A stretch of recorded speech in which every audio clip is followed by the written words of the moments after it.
দ্রব্যমূল্যের দাম কমাইতে পারলাম না, বরঞ্চ আমাদের যে জিনিসটা ঘটেছে যে আমরা আগে খুন হইতাম স্বৈরাচার হাসিনার দ্বারা এবং স্বৈরাচার হাসিনার পেটোয়া বাহিনী দ্বারা।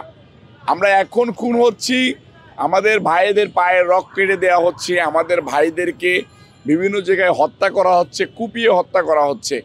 আমরা দেখতেছি জায়গা জমি দখল হচ্ছে, আমরা দেখতেছি বিভিন্ন বাসাতে কোটি কোটি টাকার চাঁদাবাজি হচ্ছে, যেটা মানে লাখকে হাজারকে শতকে ছাড়িয়ে কোটিতে পরিণত হয়েছে। এটা তো বাংলাদেশের মানুষ চায় নাই। এক বছরে এই অন্তর্বর্তীকালীন সরকার পরিপূর্ণভাবে ব্যর্থ হয়েছে রাষ্ট্র চালানোর জন্য। ওয়ালটন এখন দেশের সীমানা পেরিয়ে পৌঁছে গিয়েছে 50টিরও বেশি দেশে।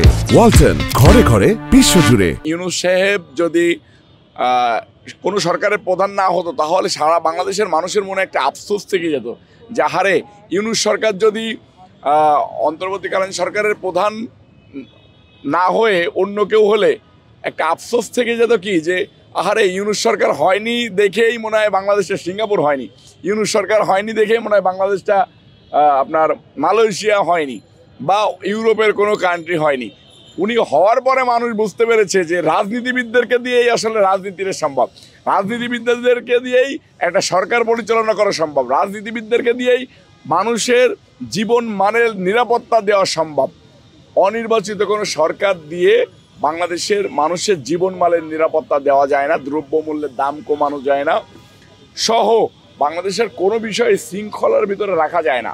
এবং তারাও লুটপাটে ব্যস্ত হয়ে গিয়েছে। এই কারণে আমরা দেখি যে এক বছরের ভিতরে যেসব পালিত দল, এই অন্তর্বর্তীকালীন সরকারের পালিত দল, তাদের টাকা পয়সা শত শত কোটি টাকার টাকা পয়সার ডিল হয় অস্ট্রেলিয়াতে, আমেরিকাতে, ইংল্যান্ডে, সিঙ্গাপুরে, মালয়েশিয়াতে। এটা খুবই দুঃখজনক।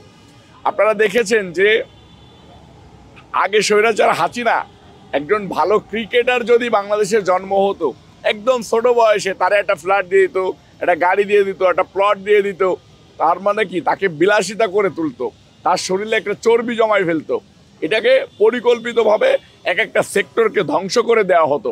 যেহেতু স্বৈরাচার হাসিনার বাংলাদেশের প্রতি কোনো মায়া ছিল না, এক একটা সেক্টরকে ধ্বংস করে দেওয়া হতো। ঠিক একইভাবে এই অন্তর্বর্তীকালীন সরকার এই যে বাচ্চা কাচ্চাদেরকে পিবিলাইজ দিয়ে বাংলাদেশের চাঁদাবাদিতে সুযোগ করে দিয়ে দিচ্ছে, সন্ত্রাসীতে সুযোগ করে দিচ্ছে, আপনার বিভিন্ন বাসা বাড়িতে গিয়ে মানুষকে ব্ল্যাকমেল করার সুযোগ করে দিয়েছে।